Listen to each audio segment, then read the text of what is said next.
Got the tie on today. Turn the heat up. Let's go.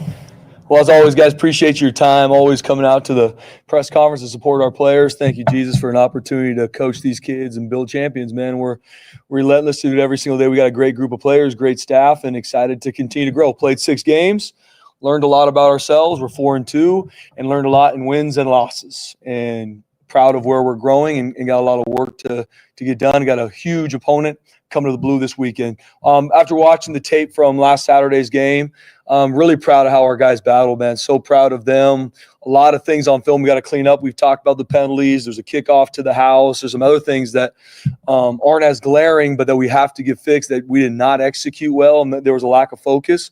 But our guys never flinched. I mean, it's a 2017 game in the fourth quarter, and our guys found a way to compete and then obviously win by multiple scores. So proud how they battle. We're growing with the effort and mentality we play with, which is a standard here.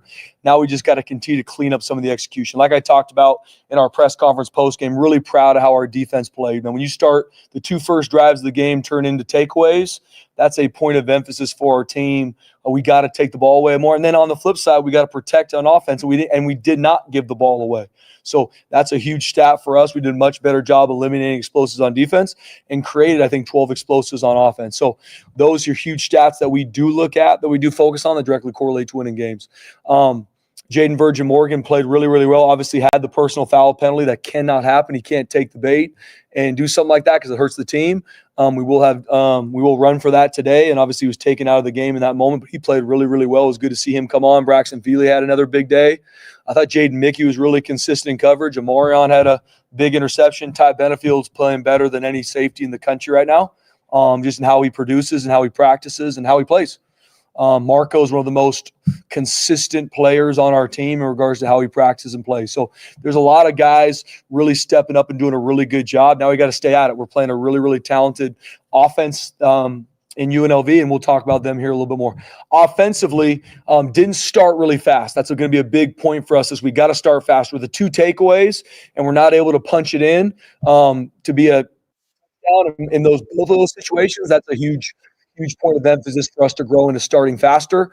We got to start faster in our run game, especially. Way too many first down TFLs. Way too many. Can't happen. We can't start a drive on 2nd and 11. Can't happen. Obviously, the false start penalties, something we have to fix, and we're going to do some things in practice again and switching some things up to get those penalties fixed, because that's not good football. We got to get that fixed, and it starts with me finding a plan to get it done, because we have great kids that care about this team, and we got to find a way to make sure we don't continue to shoot ourselves in the foot there. I am proud of how our run game got going in the second half, but we got to start way faster in regards to run the football. Thought Maddox did a good job. There's a couple downfield throws that he's got to get to, that we got to make sure he trusts the protection he gets to, but overall he was accurate. He made his plays. Ben Ford had a big-time day. Chris Marshall had some big catches. I thought Matt Wagner played really well too, run and pass game. And we got to find a way to make sure we get Latrell his touches too. He didn't get the ball at all in this game. That's something offensive we got to look at to make sure Latrell Caples gets the ball, because he's a huge part of our offense as well. Running back wise, I thought all 3 of them did some positive things. Sire Gaines continues to show that he can wear a defense out. Dylan Riley hit his spots and had a couple explosive runs, and Malik Sherrod does a really good job creating explosives, not only in the pass game, but also the run game. And we're going to continue to find ways to utilize him too. So in regards to special teams, obviously the kickoff to the house is a huge negative. Can't happen. That was a lack of focus, a lack of urgency on that play, and a lack of guys getting off blocks and making a tackle. At the end of the day, that's what we have to do. Like, the schemes and everything we do is the exact same thing we ran in practice, and our guys didn't execute it. And we have to find a better way to do it as coaches. We had a big return on punt return that gets taken back because of a penalty. Cannot throw a guy on the ground. Can't happen. It's a lack of technique now. So we got to be more consistent in our special teams units, where we did a really good job on punt. But then obviously we had the negatives, so we got to improve that. Huge positives from the game are 50-yard field goal from Boomer, and obviously not planned was the fire call that Oscar threw to Grizz in the back of the end zone. That's 100% them making a play, and I'm glad we practiced that worst-case scenario every Thursday, and our guys went out there and executed. So all that's kind of a quick recap from the game. Proud of how our guys battled. It's hard to win. I never won it. There's no moral victories, and it is hard to win. And especially being a part of a program that's won a lot of football games for a long time, never want to take for granted when our players find a way to win. Also, it doesn't mean you run from the negatives of what we need to get fixed and need to clean up. Switching gears to UNLV, man. One of 11 teams in college football that's undefeated. One of 11 teams undefeated. Hats off to Dan Mullen. He's obviously one of the top coaches in the country and he's done it for a long time. And UNLV brought him there to win. And obviously he's done that at a high level. And they've played on the road. They've played in different time zones. They've been in battles. And good teams finds a way to win, and UNLV has. And we know them coming to the Blue is going to be one of the best teams we see all year, and we got our work cut out for us. Think the world of what they do in all three phases. And like I said, Dan Mullen's obviously one of the top coaches in the country. So what they do offensively, their quarterback is their second leading rusher. He can make all the throws, but he is absolutely dynamic running the football. Could be design runs, but even scrambling for first downs. It's not just scrambling for first downs. He's explosive. And Chinander, I think very, very highly of him. He's a Virginia transfer that has come on strong, and that offense is rolling. I think they're a top 20 offense in every category. First downs, touchdowns, yards. They're a very, very explosive offense. Obviously, Dan Mullen, offensive guy. You see that. You see the explosive bones. They mix in tempo. They're explosive.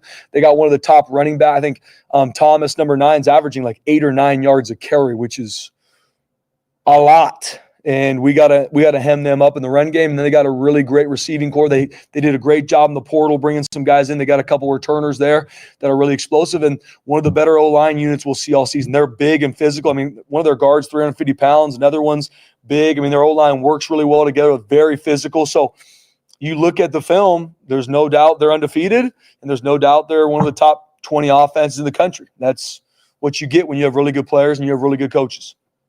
On the flip side, defensively, and this really goes for their whole team, I think they're number 2 in the country in turnover margin, right? They're +9. I think we're like +3, right? So they do a really good job on defense taking the ball away, and they protect the ball really well on offense. That's a hats off to them as a team, because that's a stat that directly correlates to winning. So we got to know that we got to protect the ball on offense, and we have to continue to grow in how we take the ball away, but they do a really good job defensively. They work really well together defensively too. Same thing offensively, man. They were able to bring in some really good players in the transfer portal. Their nickel transfer from South Florida, I believe, number 4, he does a really, really good job, man. He's got, I think, 4 interceptions, and they use him in a lot of ways. A little bit banged up against Wyoming, but they use him in a lot of ways, can tackle. I think he's got 4 interceptions on the year. Like I said, like he's a really, really good player. Their front works really well together. They got a couple returners on their front. Lucas Conte's a really good player in their defensive line. They got good edge players. And their back end is all guys that have played really, really well at either schools they came from or at UNLV. So I like what they do defensively. They're smart. They do a really good job on third down. They're one of the top third down. They're the number 1 third down defense in our conference, and they're one of the top ones in the country. So you get to third down, man, it's hard. It's really hard to deal with what they do schematically. They got guys that can lock up in man coverage, and they do a good job getting after the quarterback. So we got our hands full offensively, and we know they're going to play really, really hard, and they're going to find a way to – they're going to try their tails off to take the ball away, and we got to protect it. Lastly, special teams-wise, they got good returners. They got good schemes. They're going to pick their shots. And we obviously, with what we've put on film, if I'm them, they got all the confidence in the world to come in here and take a kickoff to the house, a punt to the house, and we got our work cut out for us to make sure that doesn't happen. So a ton of respect for UNLV, ton of respect for Dan Mullen and their staff. And like I said, they're undefeated for a reason. It's a really, really good football team. One of the best teams we'll see all season, and we got to make sure we prep to play our best on Saturday. And we need all of Bronco Nation. We need that place sold out. That is an advantage for us playing at home. It's an advantage for anyone playing at home, but especially here on the Blue, we need Bronco Nation to be here all game long. We need them to be loud because that is an advantage for us. Protecting the Blue matters to this team, matters to me, matters to our players, and we need all of Bronco Nation here at 1:30 the entire game this Saturday night because we got a huge opponent coming to the Blue. With that being said, open it up for questions. What did you make of like a third of the fans leaving at halftime? Yeah, I mean, it's one of those things, BJ, I just never want our fan base to ever assume that winning just happens. Because winning's hard. Winning's hard. And yes, I get it. It's raining. It's a late game. No doubt. And everyone's got their reason. I get it. Life happens. But winning's hard. We work our tails off to find ways to win. Obviously, we don't always win. And we got to find ways to win more. But Bronco Nation, man, I think I believe without question we have the best fan base in the country. But it's hard coming out at half when you look up and you see a lot of the fans gone. That's hard. It's hard for our team. And everyone's got their reasoning, and I'm not here to negatively talk about it. I do know we need Bronco Nation. We need them in a major way to protect the blue this weekend. Do the players notice, and do you think it hurts their feelings? They absolutely notice. Yeah, absolutely. I mean, when you come out to start the game and it's packed and it's loud, I mean, it's the greatest home environment in the country. I believe that. I've said that. That's not only just the play on the field, that's the light. We've made it the best event in the state, the best event, one of the best events in the country. They notice. And then when you come out second half, especially we're in a dogfight, we're battling, and you look up and a lot of the fans aren't there. That's hard. But hey, for us, it is what it is. I mean, we got to find a way to win if we play in a parking lot, period, end of story. But it definitely is a positive when you play at home for that place to be packed the entire game. That being said, you're talking after the game about the 15-game home winning streak now, tied for the longest in the nation. What do you guys do? I mean, obviously you can say, you have great fans, but what do you guys have to do to kind of harness off those fans' energy? Yeah, I don't talk a lot about win streaks or those kind of things with our team. For me, it's all about being our best, and that starts today, tomorrow, all the way to kickoff. And like we talked about last week, the best teams in college football, they win at home. It's not – and, yes, I love that our field's colored blue, and I believe we have the best fans in the country, but we better play our best. Because if we don't play our best, it doesn't matter how loud our fans are. Yes, that's an advantage. You lose. And we've lost on the blue before when you don't play your best. So that's going to be my message to our team is, yes, I'm counting on Bronco Nation being there, and I believe at home when you've got a great fan base, which we do, that is an advantage. But we got to pick up our side of the bargain too, which is us going out there and performing for our fans to be our best. So it's a two-way street. UNLV in one-score games, they've had 4 of them this year. Maybe against teams they probably shouldn't have, Idaho State, Miami, Ohio, this and that. But what can you say about them in tight games and close games and making sure that this isn't a one-possession game in the final quarter? Good teams find ways to win. When I watch that, good teams find ways to win. And UNLV is a really good football team, and they found ways to win. I think about it no different for us, right? We've had games this season, last season, where it's close. Every week's a new week. They've played on the road. They've played in different time zones. They've played a lot of different type, but you know what? They're undefeated. You know who's not undefeated? Us. They found ways to win, and hats off to them. You often say this is a developmental program, and we see it. UNLV, I think 90% of their starting team at least was transfers. Just what can you say about, I guess, the job the coaching staff has done there and how difficult that can maybe be to have a whole new team come in? Yeah, I mean, you look at what Dan obviously had a lot of success under Coach Barry Odom the past 2 years. A lot of success. He leaves to Purdue. Dan Mullen comes in. Obviously, he's a big-time football coach and at a high level for a long time, and they needed to revamp. In this landscape with the portal, you can do that with older guys, and they did a really, really good job. I was telling our staff I was impressed with the guys they would bring from from the SEC, the Big 12, the American, FCS. One of their best corners are from Montana State, and they hit. They're good players, and hats off to their recruiting staff. Coach Mullen himself, I know, is a really, really good recruiter, and they found guys to come in and off a really good team last year. They lost some guys, and they revamped, and they're right back to undefeated. And I think it's the first time they've had this record in a long time. That's hats off to Coach Mullen and their staff. Just this game, and it's the last scheduled meeting between you guys. Maybe you'll see them again in the championship. Who knows? But just you've had some great battles with them the last couple of years, and it's become kind of a rivalry here of late, and this is the last one for now.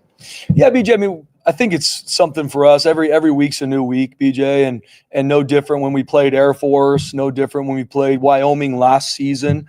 I don't really think about that a lot. Like, hey, this could be the last time unless we see each other again in a championship game.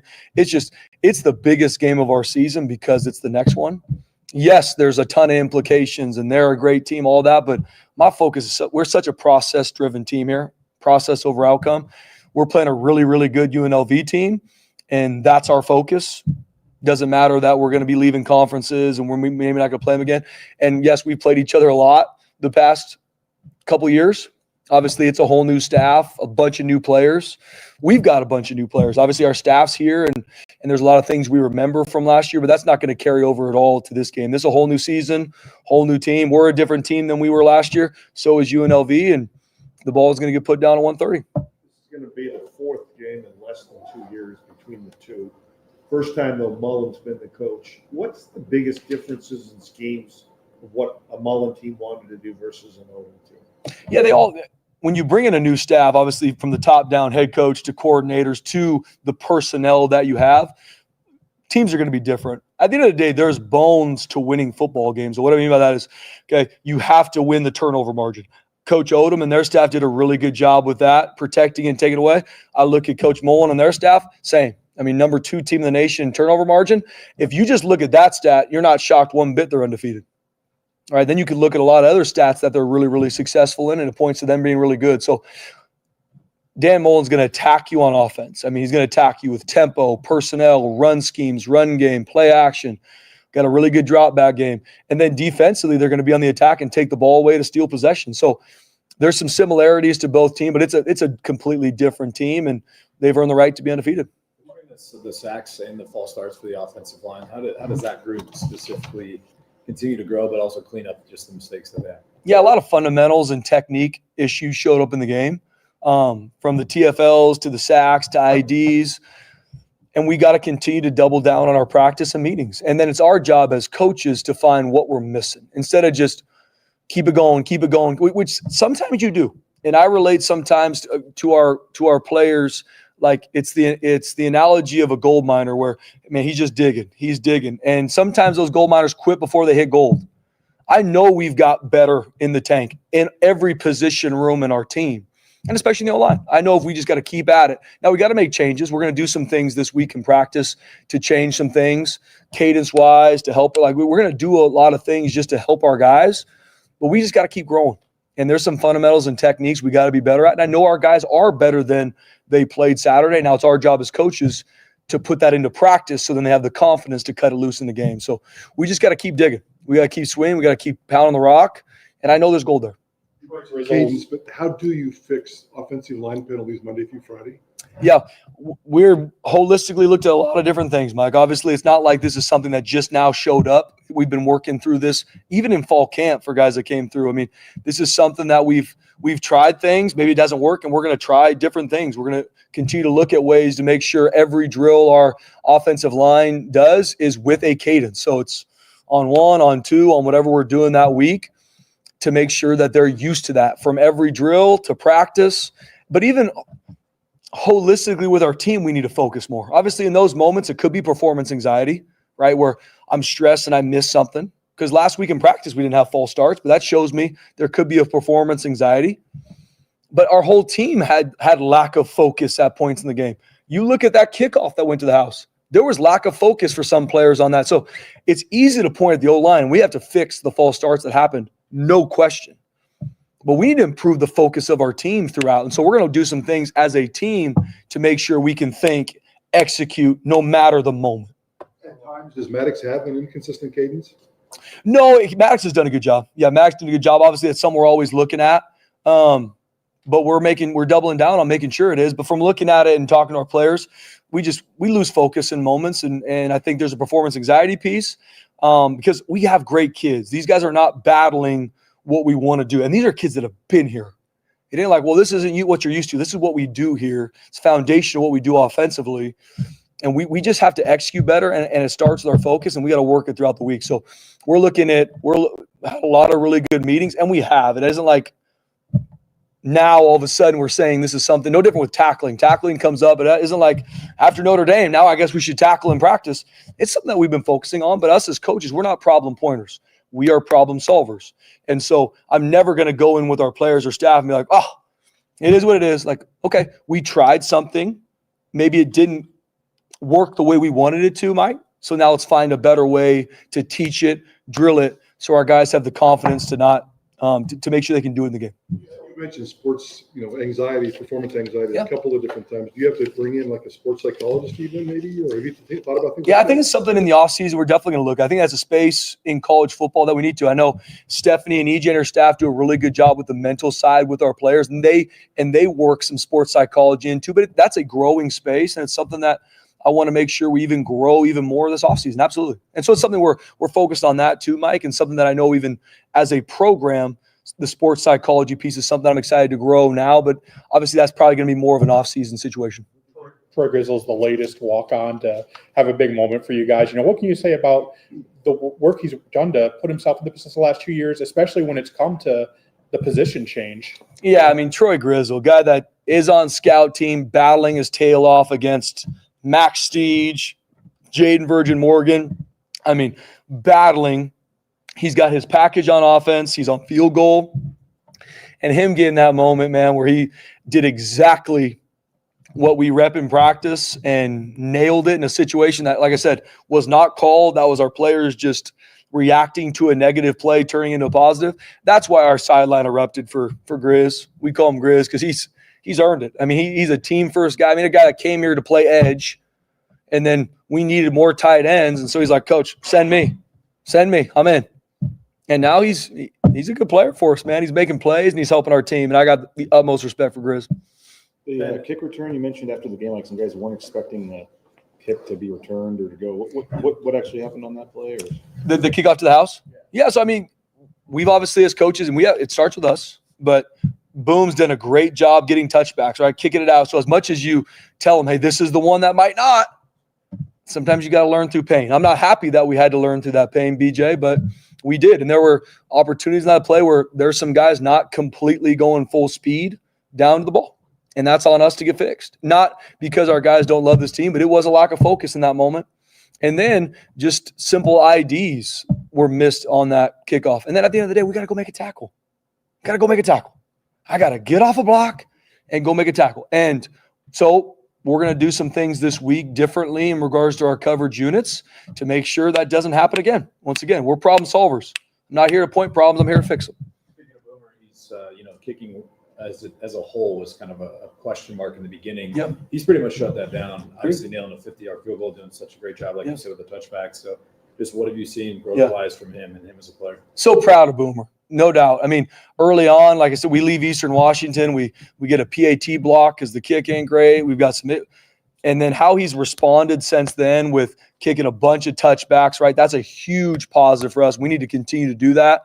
Nails a 50-yard field goal, nails another field goal in the game. I mean, he's a competitor. He's a great teammate, and our team is way better because Colton Boomer's here. Return game, I know you guys went into the season wanting to be able to try to be more explosive and return game. I think you've only returned 5 punts for 30 yards this season, and then the kick return game, you guys are like 129th in the country. I know you have your opinion on stats, but just in terms of the return game and trying to get more explosive plays, what's your thoughts there? I'm not going to drop my line on you on this one, BJ. No. I think at the end of the day, let's look at punt return. We had a 40, I don't know if it's 40, maybe 30-yard return negated by a penalty. All right, so it happened. That's real life. And in that situation, we have a player that's battling his tail off, but at the end, throws a guy on the ground. Can't happen. That's a technique. We rep it. But as a coach, we're obviously not repping that enough. Because that's a 30-yard return that then all of a sudden we're sitting here saying how great our punt return unit is, right? So we got to make – because we have an elite returner. I believe in Malik Stroud. I believe he's one of the best around. We got to make sure we give him space. And when we get our pitch to hit, we got to hit it. On the flip side, when you look at our kickoff return, we really got one shot in the game. And the one shot we get, we're not physical enough.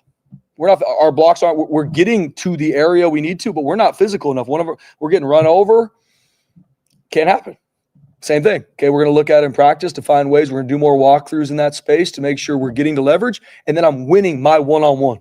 11 dudes on the field. You need to win your one-on-one for the team, and it's not happening consistent enough, and we got to find the guys that can, and the guys that are battling, we got to grow those techniques because we need to be more explosive in the return game. And how hard is that too, I guess, where you have to weigh taking in at the 25 or whatever versus what you could get because maybe you want to try to make something happen, but obviously it's got to pay off. Yeah, BJ, I really don't want to wave the white flag. I think obviously we got to be smart and we got to put our players in advantageous situations. But I think if you just wave the white flag every time on kick of return, that's giving an advantage to the team you're playing because they know, hey, they're just going to take this thing on the 25. Obviously, it's hurt us before because we're starting on the 15, 10, 20 when you could easily just take it to 25. But I know we got enough in this building to be explosive on kickoff return and punt return. We have to execute better, and us as coaches got to do a better job to make sure they do. Ben came in with 4 catches coming into the season. I know you talked about it before, but definitely coming off his best game. He's got 5 touchdowns at home. Yeah. Just what can you say about Ben and his performance and just how much he's Yeah. grown? Man, Ben Ford, guys, local kid, been through the ringer in his time at Boise State. Season-ending injury after season-ending injury, shoulder, knees, but an absolute warrior. I have not been around Ben when he's in a bad mood. Now, I'm not saying he hasn't been fighting and battling, because he's been through a lot of painful moments in his career here, but an elite teammate. And it's funny how God works, man. The guys that focus on the team and focus on helping everybody else usually get a lot of individual success and get a lot of individual credit. The guys that want all the individual success and don't focus on the team, it usually flips on them. And Ben Ford's a guy that has become one of our best players, and that's earned. That's not because coaches just like him. He's earned every bit of that, and I cannot be more happy for him, and he deserves all of it. We saw 3 coaches get fired on Saturday. James Franklin, obviously. I mean, you lose. You've had at Notre Dame, people are out going crazy all of a sudden. I mean, what just about this profession and just what you sign up for? And I know the pay is good, but just everything else that comes with it. What are you making? For the buyouts and everything else getting thrown around, and these coaches getting fired. Just your thoughts. People are upset after Notre Dame. Yeah, I'm not on social media. I don't know. I'm just kidding.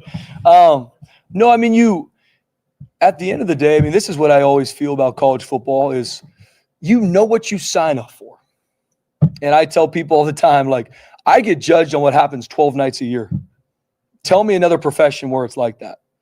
If you don't want that, don't get into college football. Like, and I know that maybe sounds a little, but that's just, at the end of the day, that's what college football is. And it's a very transactional space. It's not what have you done in your time. It's what have you done now. And I think and like I said, I think highly of James Franklin. It was great getting to know him when we played him in the Fiesta Bowl. He's had a lot of success. I mean, they're the number 3 team in the nation. What is that, 2 weeks ago?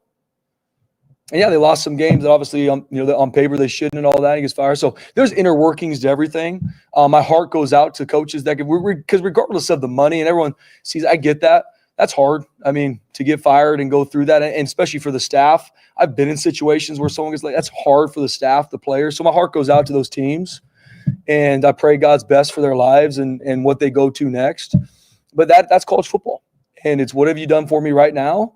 And that's where for us and our staff, it's all about our process. Because if you look too much at college football and where it is and where's it going to go and conferences and money, you can get lost. And that's where for me I need to be my best for our team Monday, today, to put them in the best situation to win. I try not to focus on any of the outside stuff as much as I can, BJ, and I don't want our staff to. I don't want our players to either, especially in this space. So it hurts my heart that when guys lose their job and go through it, regardless of what they're getting paid and all that.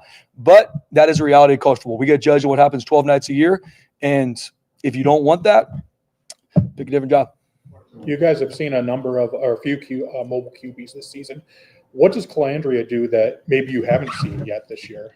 Yeah, Chinander, the thing about him is, yes, he's extremely mobile. I mean, he had the game-winning touchdown run against Air Force, and he's their second leading rusher, especially when their leading rusher is one of the best running backs in the country. But he can make all the throws, too. A lot of times you're going against a really mobile quarterback. It's like, okay, well, you can really isolate him to make certain throws because he's more of a runner. Chinander can do it all. So you better be dialed in. And they got weapons at receiver and tight end. So you better make sure you're dialed in coverage-wise to defend the pass game. But the second he gets out of that pocket, it might even be worse for you. So I got a lot of respect for what he does, not only just running, but who he is as a thrower too. So we got to be dialed in all 3 phases of our defense, the front, the backers, and the back end, because we're all going to be in conflict. We got to do a good job slowing them down. I know we talk about Maddox a lot, but taking back-to-back sacks coming out of a timeout, the 2-minute drill in the second quarter, just what's the message just to him in that specific sequence? Yeah, those are hard moments, and obviously prior to it, we had some penalties. So there was a lot of self-inflicted negatives, right? Broncos can't beat the Broncos. Broncos cannot beat the Broncos. We can't do that. And we got to make our plays when they come. And so in situations like that where a sack happens, obviously we got to win up front with our offensive line in regards to our fundamentals and techniques. And then obviously at quarterback, I got to make sure I get the ball away. There's nothing wrong with throwing the ball away. But it's hard in those situations because he's trying to make a play for our team too. So it's both sides. Like I said, I thought Maddox did some really good stuff on Saturday. Yes, there's some moments where we need to throw that ball away. There's also some moments where he could stand in there more because the protection is good and we could attack downfield. So I thought Maddox did some really good stuff. There's going to be things to improve in for him, absolutely. But we got to make sure we continue to grow in all aspects.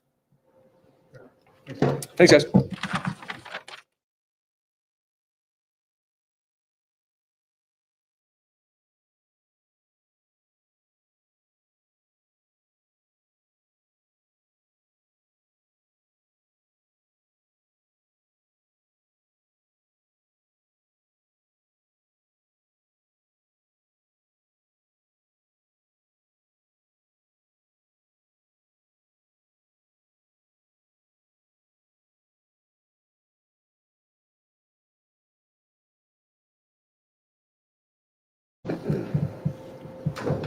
We're talking about You're ready to go, John. Go ahead. Johnny. Yeah, these fourth down philosophies you're having and all the fourth downs you guys have been going for. I mean, is Spencer basically, are you operating with the 4-down mentality if you're getting the possession in a certain part of the field? Yeah, every game we go into it with a plan. Now that plan can change, but there's a lot of communication throughout the week between Coach Danielson and myself as far as what are the scenarios where we're going to be going for it? What does that look like?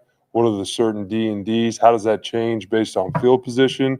So I'm well aware of the plan going into the game, and then it's up to us and myself to execute in those situations. Was the plan going into this one a lot of fourth down conversions, or was that just kind of the A lot. It just ended up that way, to be honest with you, because a big part of it, again, is field position, how we're feeling on special teams, what's our range with our field goal, where we at within the game, what's the score. I mean, there's a lot of details that go into it that Coach Danielson is aware of, that's communicated to me. And it just so happens this game we ended up going for it more than normal, but we were ready for those. how happy were you with for your play to perform in those high pressure situations? Very happy. Yeah, very happy. I think a big part of that goes to the other assistant coaches and the plan that they helped put in place, and then our guys going out and execute. That was huge. Oh, good. How have you seen the willingness to do that evolve? I mean, there were seasons where you guys haven't converted, 4 fourth downs in a year, and you guys go out and do it in a game. You had 4 in the first half. So just like, that's just part of football. It's obviously changed over the years. So Yeah. How much do you like that, though? And you can obviously see the results of it. Yeah, I like the mentality of it. I like what it does for our offense when we convert and the confidence that it builds, and just the attacking mindset that you have to have when you know you're going to go for it in a lot of those situations. Obviously, 4th and 3 compared to 4th and 6 is a little bit different, right? But it's just a mentality more than anything else, and just trying to be on the attack. How much of an influence does it have? Are you looking at what your opposition defense is good at? If it really good run defense, you maybe not go for it as much, or is it more just how you're feeling with the offense for going for it in these fourth downs? It's again, it goes back to the full team. Everybody's involved. The defense knows the plan going into the week. Coach Collins and our special teams knows the plan. Obviously, it's coming from Coach Danielson, but everybody knows what we're going to do in those situations before we get into the game. So there's no surprises. Would you I know you guys really wanted to establish the run in this game.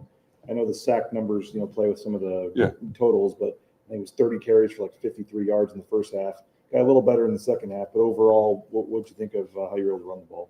I loved it in the second half. I thought our mentality started to show up, and we started to wear them down a little bit in the second half. I think every yard we get is going to be hard-earned right now. That's just the nature of what we're seeing and that's who we are. But I thought the running backs, the O-line, the tight ends, everybody got better as the game went on, and that's really what you're looking for, because there's critical short yardage situations, low red zone situations where I thought they took over in those moments, and that won't show up on the stat sheet, that 2-yard gain on 4th and 1 or the touchdown run from the 4-yard line, but those are what we want to see. We want to see our offense get better at running the ball as the game goes on. What did you see maybe just overall? I think they had 10 – you guys had 10 negative plays in the first half, and I think only 1 in the second half. What did change? We made some adjustments schematically. based on what they were showing us and then based on what we were executing well. So we did that in the second half, stayed away from a couple other things that on my part weren't right schematically that put us in a bad position. But that's going to happen throughout a game, and that's going to happen in every game moving forward. We're going to see defenses that are going to do everything they can to sell out to stop the run. And a part of that is we have to eliminate the negatives. But the other part of that, there's going to be some good positive plays that come out of that when a defense is selling out to stop. So I think it's a work in progress, as it always is. We will get better at it. It's always on me to get that fixed, and I will. But again, I love the mentality of the group and how everybody involved got better throughout the game. That's what I'm always looking for. I think that oftentimes when something happens, you can tell the player's value to the team by the way the sideline reacts. For Troy Grizzle, I mean, it was a minute after he scored a touchdown, and like the whole sideline is still like jumping around him on the sideline. What can you tell us about Troy Grizzle and obviously the respect that he's earned in that locker room? Yeah, I think that's a great example of who he is and what he provides for this team. I mein, he's the guy that's the tight end on the field goal unit, which is one of the hardest positions in football that nobody really realizes because you're really dying a slow death every time we kick a field goal and taking on three guys. He's on our kickoff return unit. He's our fullback. He does everything. He contributes on the scout team. So he has the mindset he'll do whatever is best for the team. And everybody on the team understands that and knows that about him. He's completely selfless. So when something like that happens, you can see it was deserved, but you could see that everybody feels that same emotion that he does because they're so juiced knowing who he is and what he does on a day-to-day basis. It just seems like guys like him are almost like baked into the DNA of this place. I go back and you think of like a tight end, Alec Danins or Matt Pistone or Dan Paul, and they're your tight ends that are playing fullback for you and things like that. So how much is that? Yeah, I said that's something that's just kind of like baked into the DNA of this place, like a guy like him. Yeah, no, he's a throwback. He's a throwback, and you want as many guys like that on the team as possible because they provide so much value.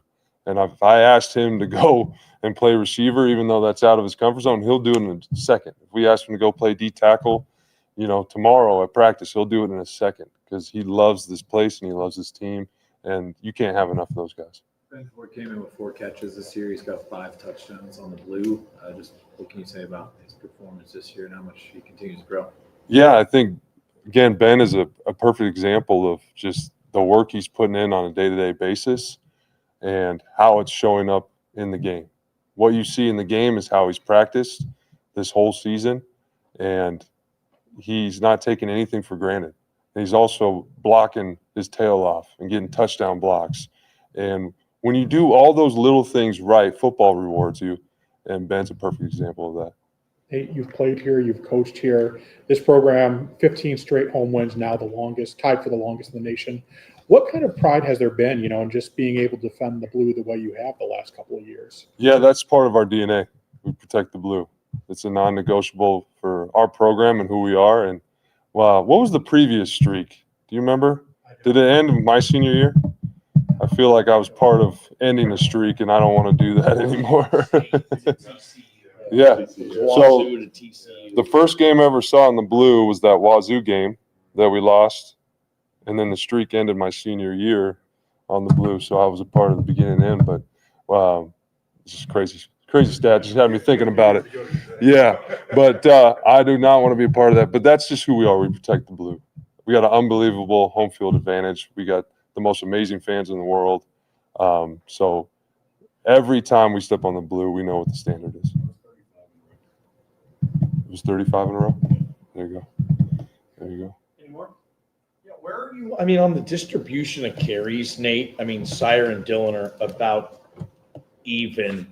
Are you still in a good place with that? Has Dylan maybe done anything to separate himself a little more with his yards per carry? Just how you're divvying out the carries. Yeah, I think it's evolved each game. I think we've gotten better and better as each game has gone on. I think what you've noticed with Cy is he's gotten better each game, so his carries are starting to go up. And then situationally, again, that's where you really see Cy shine, is in short yardage. He can get you that 1 yard inside the 5-yard line. We're trying to play to his strengths the best we can. Obviously, Dylan's doing phenomenal things. So whenever we can kind of keep it equal amongst those guys and they feel like they're having an impact, that's always the goal. And then Malik's, he's having an impact in a lot of different areas you can't see, maybe not just the carries, but as far as getting the football in his hands and being the returner for us. So I think we're getting better and better as each week goes as far as designating what that looks like for each guy. But the more we can spread it amongst those three, the better we're going to be because we're playing to their strengths. When it comes to Dylan, not taking anything away from anybody else, just focusing on him, but how much more do you find out about him on game day? I think when you're known for speed, there might might not be known for your toughness, but he has tough runs. Oh yeah, and he's got 300-yard games in 6 games this season. So how much do you just continue to be impressed by him on game day and things like that?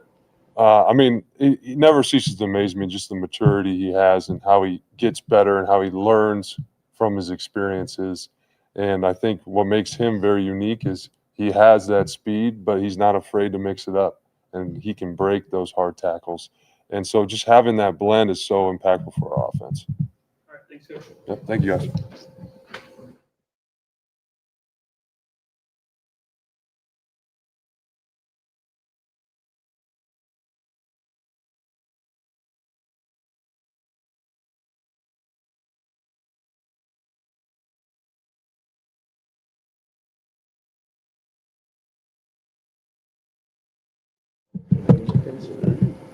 You guys don't seem very fired up today. Great, how are you?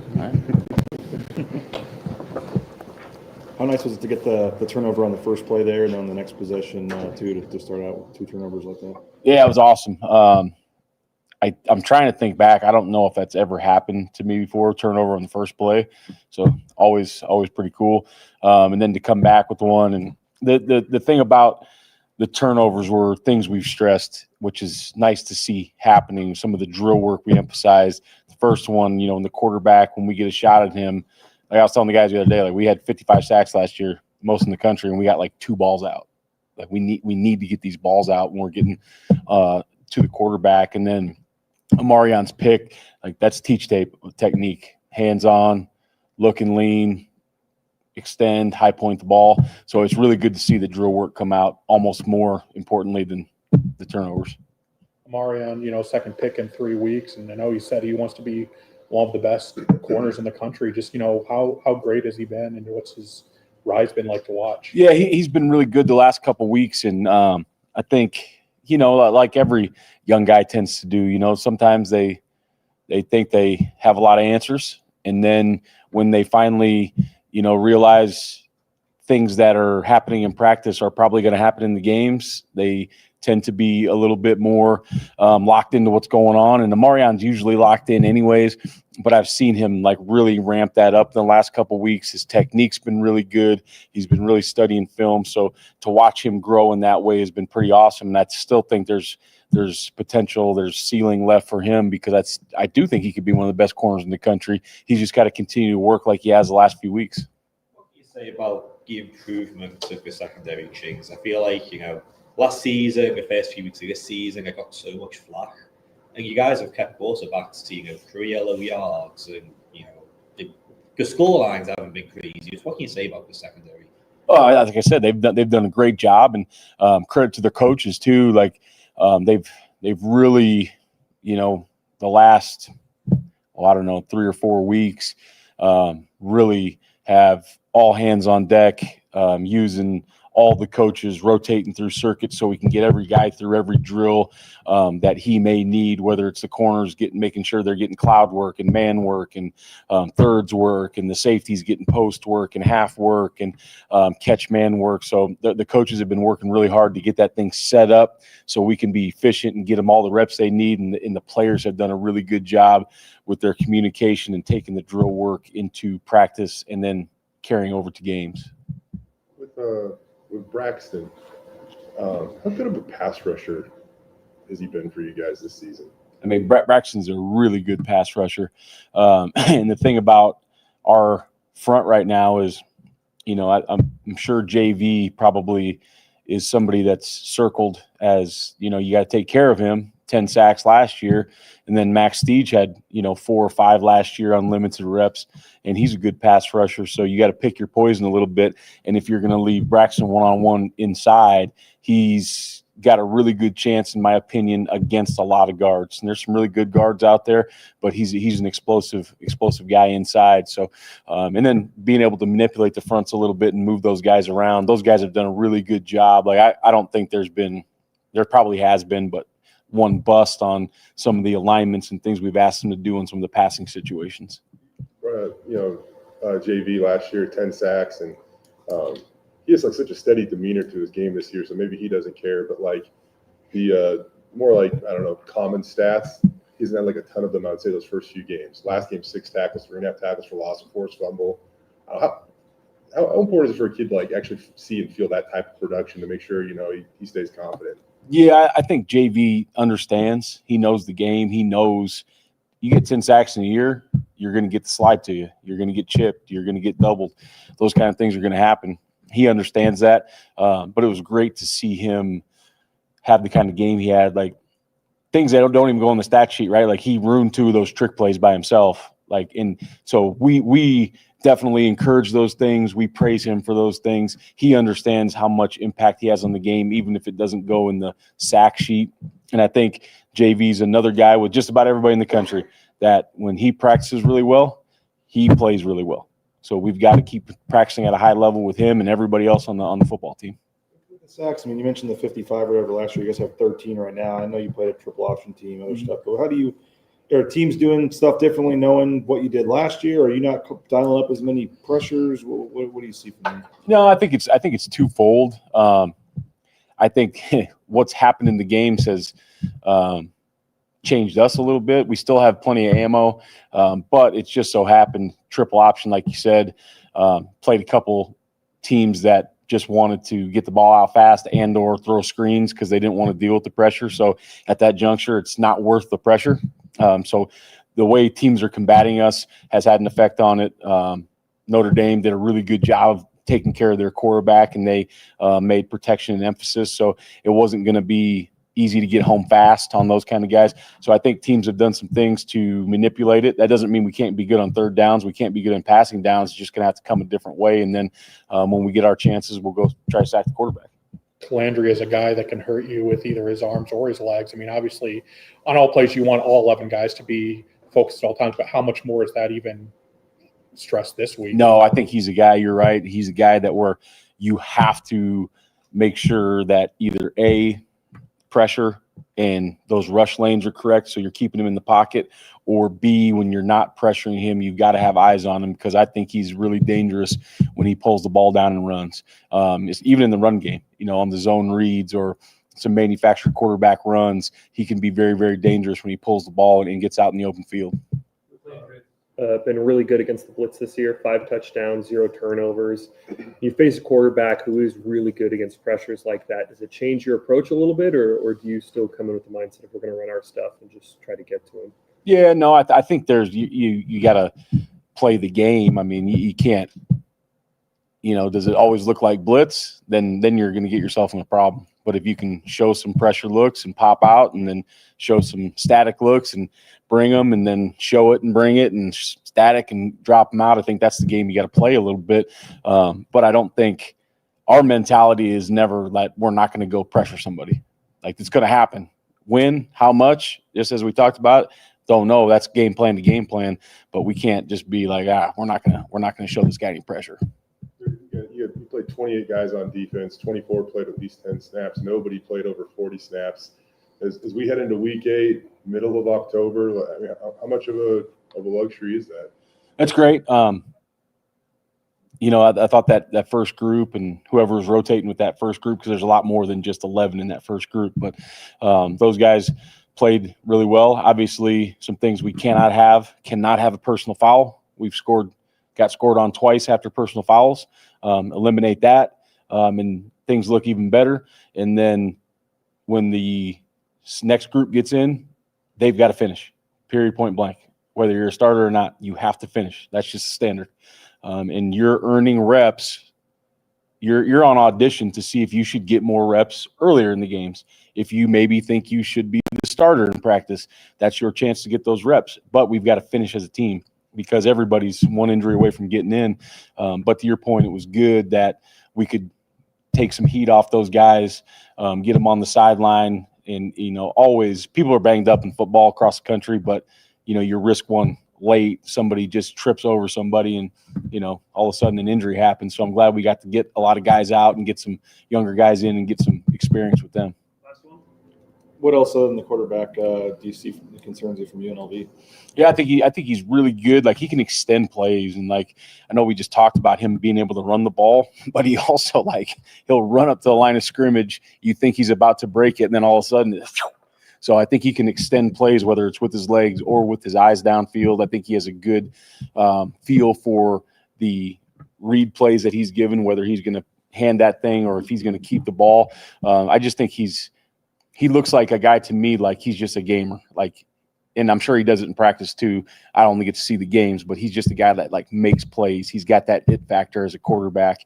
So I don't think it's, he's a pocket passer, he's a runner. I just think he makes plays. He's a playmaker. What about the rest of their offense? I know the coach Danielson said they got one of the better running backs in the country. Yeah, I mean they got speed at running back, and obviously we gave up a wheel to a running back last week, so that's something we got to get ready for, and I'm sure they're seeing that and they're saying our guy's as fast as that guy, so we can run some wheels with him.